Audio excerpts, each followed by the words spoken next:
ಕೆರೆ ಆವರಣದ ಕಲ್ಯಾಣಿ ಸಮೀಪ ಶುಕ್ರವಾರ 25 ಅಡಿಗಳ ನೂತನ ಕರಗ ಪ್ರತಿಮೆಯನ್ನು ಲೋಕಾರ್ಪಣೆ ಮಾಡಿ ನಂತರ ಶಾಸಕರಾದ ಸನ್ಮಾನ್ಯ ಶ್ರೀ ಎಸ್.ಆರ್. ವಿಶ್ವನಾಥ್ ರವರು ಮಾತನಾಡಿ, ಬೆಂಗಳೂರಿನ ಐತಿಹಾಸಿಕ ಕರಗ ಮಹೋತ್ಸವವನ್ನು ಶತಮಾನಗಳಿಂದಲೂ ಈ ಸಮುದಾಯವೇ ವಹ್ನಿಕುಲ ಕ್ಷತ್ರಿಯ ಸಮುದಾಯದವರೇ ಮುನ್ನಡೆಸಿಕೊಂಡು ಬರುತ್ತಿದ್ದು, ಆದಿಶಕ್ತಿ ದ್ರೌಪದಿ ದೇವಿಯ ಆರಾಧನೆಯಾಗಿರೋ ಈ ಉತ್ಸವ ಕೋಮು ಸೌಹಾರ್ದತೆಗೆ ಹೆಸರಾಗಿದೆ.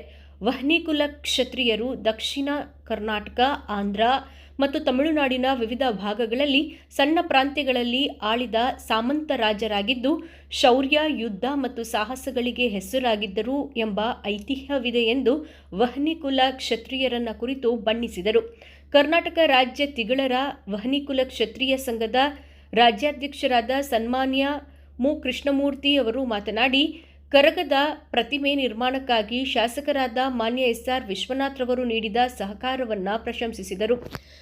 ಕಾರ್ಯಕ್ರಮದ ದಿವ್ಯ ಸಾನ್ನಿಧ್ಯವನ್ನು ಬುಳ್ಳಹಳ್ಳಿಯ ಶ್ರೀ ದ್ರೌಪದಿ ಆದಿ ಪರಾಶಕ್ತಿ ಮಹಾಸಂಸ್ಥಾನ ಪೀಠದ ಶ್ರೀ ಬಾಲಯೋಗಿ ಸಾಯಿ ಮಂಜುನಾಥ್ ಮಹಾರಾಜ್ ಸ್ವಾಮೀಜಿರವರು, ಶಿವಾನಾಪುರದ ಆದಿ ಮಹಾಸಂಸ್ಥಾನ ಮಠದ ಶ್ರೀ ಪ್ರಣವಾನಂದಪುರಿ ಮಹಾಸ್ವಾಮೀಜಿರವರು ಭಾಗವಹಿಸಿದ್ದು, ಕರ್ನಾಟಕ ರಾಜ್ಯ ತಿಗಳರ ವಹ್ನಿಕುಲ ಕ್ಷತ್ರಿಯ ಸಂಘದ ರಾಜ್ಯಾಧ್ಯಕ್ಷರಾದ ಮಾನ್ಯ ಮು. ಕೃಷ್ಣಮೂರ್ತಿರವರು, ಕರ್ನಾಟಕ ರಾಜ್ಯ ತಿಗಳ ಮಹಾಸಭಾ ಅಧ್ಯಕ್ಷ ಶ್ರೀ ಎಚ್. ಸುಬ್ಬಣ್ಣರವರು, ಕೆಎಸ್ಟಿ ಐಡಿಸಿ ಉಪಾಧ್ಯಕ್ಷ ಶ್ರೀ ಜಿ.ವಿ.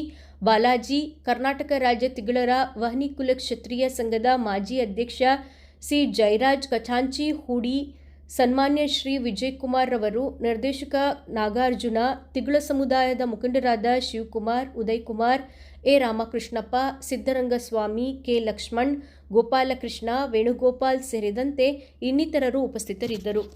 ಸುಮಾರು 150 ಜಾಗದಲ್ಲಿ ನಮ್ಮ ವಹ್ನಿಕುಲದವರು ಕರಗ ಮಹೋತ್ಸವವನ್ನು ಆಚರಣೆ ಮಾಡ್ಕೊಂಡು ಬರ್ತಾ ಇದ್ವಿ. ಯಾಕೆಂದರೆ ನಮ್ಮ ಜನಾಂಗದ ಇಲ್ಲೆಲ್ಲಿ ಸುಮಾರು 13 ಡಿಸ್ಟಿಕಲ್ಲಿ ನಮ್ಮ ಜನಾಂಗ ವಹ್ನಿಕುಲ ಶಕ್ತಿಯವರು ಹೆಚ್ಚಿಗೆ ಇದ್ದೀವಿ. ಆ ಇದರಲ್ಲಿ ಎಲ್ಲ ಕಡೆಯೂ ಈ ವರ್ಷಕ್ಕೊಂದ್ಸರಿ ನಾವು ಈ ಕಾರ್ಯಕ್ರಮ ಆದರೂ ನಾವು ಯಾಕೆಂದರೆ ಕರಗ ಮಹೋತ್ಸವ ಮಾಡೋದು ಒಂದೇ ಅಲ್ಲ ಮುಖ್ಯ, ಒಂದು ಪ್ರತಿಮೆ ಮಾಡಿ ಒಂದು ಜನಾಂಗಕ್ಕೆ ಗೊತ್ತಾಗಬೇಕು. ಎಲ್ಲ ಕಡೆಯೂ ದೇವರ ಒಂದು ಅನುಗ್ರಹ ಇಲ್ಲಿ, ಆದಿಶಕ್ತಿ ಒಂದು ಅನುಗ್ರಹ ಇಲ್ಲಿ ಅಂತೇಳಿ ನಾವು ಈಗಾಗಲೇ ಒಂದು ಸಂಕಲ್ಪ ಮಾಡಿಕೊಂಡು ಈಗಾಗಲೇ ನಮ್ಮ ಮೊದಲನೇದಾಗಿ ಹೆಬ್ಬಗೋಡಿಯಲ್ಲಿ 18 ಅಡಿ ಪ್ರತಿಮೆಯನ್ನು ಮಾಡವ್ರೆ.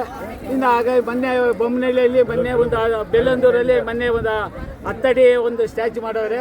ಈಗಾಗಲೇ ನಾವು ಇದನ್ನು ಸುಮಾರು 5 ತಿಂಗಳ ಮುಂಚೆನೇ ನಾವು ಉದ್ಘಾಟನೆ ಮಾಡಬೇಕಾಗಿತ್ತು.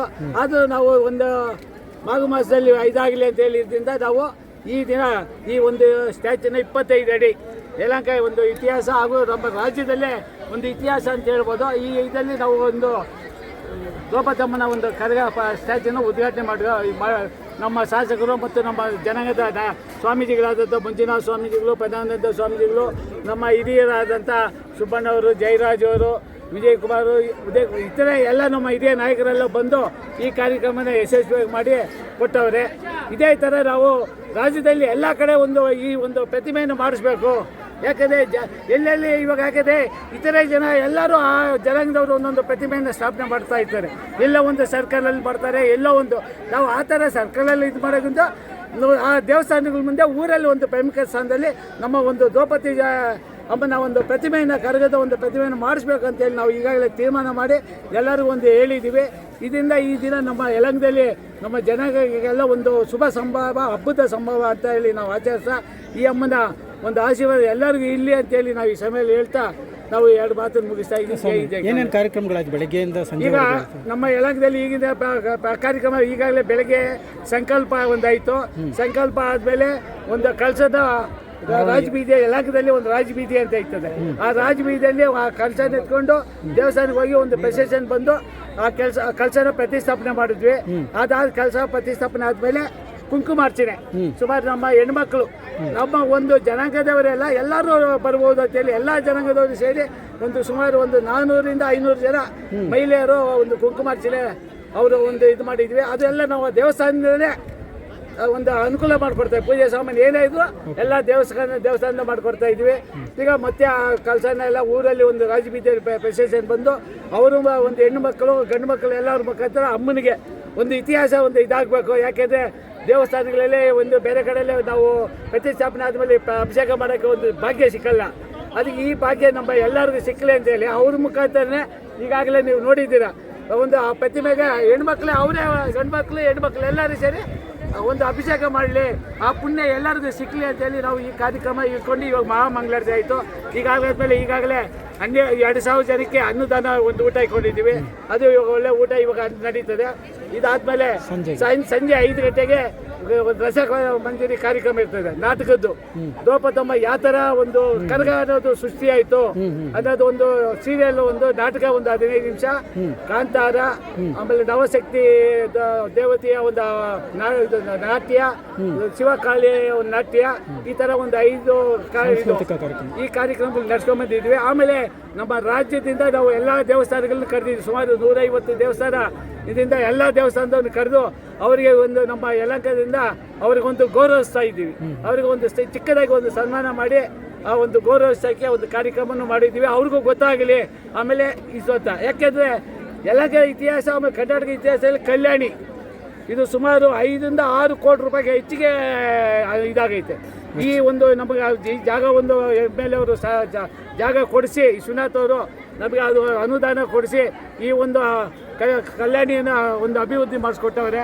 ನಮ್ಗೆ ಅಶೇಖರ್ಗ ಮಂಟಪ ಅಂತೇಳಿ ಇದು ನಮ್ಗೆ ಒಳ್ಳೆ ಅನುಕೂಲ ಆಗೈತೆ. ಇದರಿಂದ ನಮ್ಗೆ ವರ್ಷ ಒಳ್ಳೆ ಅಭಿವೃದ್ಧಿ ಆಗ್ತೈತೆ, ಶಕ್ತಿನೂ ಹೆಚ್ಚಿಗೆ ಆಗುತ್ತೆ.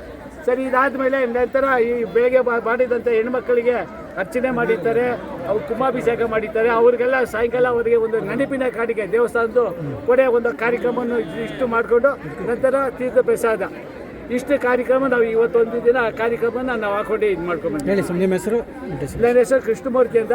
ನಾನು ರಾಜ್ಯ ಸಂಘದ ವನ್ಯಕುಲ ಕ್ಷತ್ರಿಯ ಸಂಘದ ಅಧ್ಯಕ್ಷರು ಹಾಗೂ ಇಲ್ಲಿ ನಮ್ಮ ಯಲಹಂಕದ ಬೈಸವಗುಡಿ ದೇವಸ್ಥಾನದ ಸಂಚಾಲಕರಾಗಿ ನಾನು ಇದು ಮಾಡ್ಕೊಂಡಿದ್ದೇನೆ, ಹಾಗೂ ಮಾಜಿ ನಗರಸಭಾ ಅಧ್ಯಕ್ಷರೇ ಯಲಹಂಕ.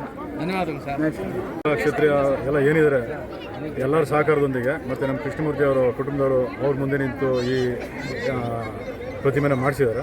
ಸೊ ಈಗ ಉದ್ಘಾಟನೆಗೆ ಎಲ್ಲರೂ ಸೇರಿ ಎಲ್ಲರೂ ಕೈ ಜೋಡಿಸಿ ಈ ಉದ್ಘಾಟನೆ ಇವತ್ತು ಲೋಕಾರ್ಪಣೆ ಆಗ್ತಾಯಿದೆ. ಸೊ ಇದು ನಮ್ಮ ಯಲಹಂಕದವ್ರಿಗೆ ಎಲ್ಲರಿಗೂ ಒಂದು ಖುಷಿ ತರಂಥ ಸಂಗತಿ, ಮತ್ತು ಇದೊಂದು ಇತಿಹಾಸನೇ. ಸೊ ನಾಗಾರ್ಜುನ, ವನ್ಯಕುಲ ಕ್ಷತ್ರಿಯ ಟಿಗಳ ಸಂಘ ರಾಜ್ಯ ಸಂಘದಲ್ಲಿ ನಿರ್ದೇಶಕರು.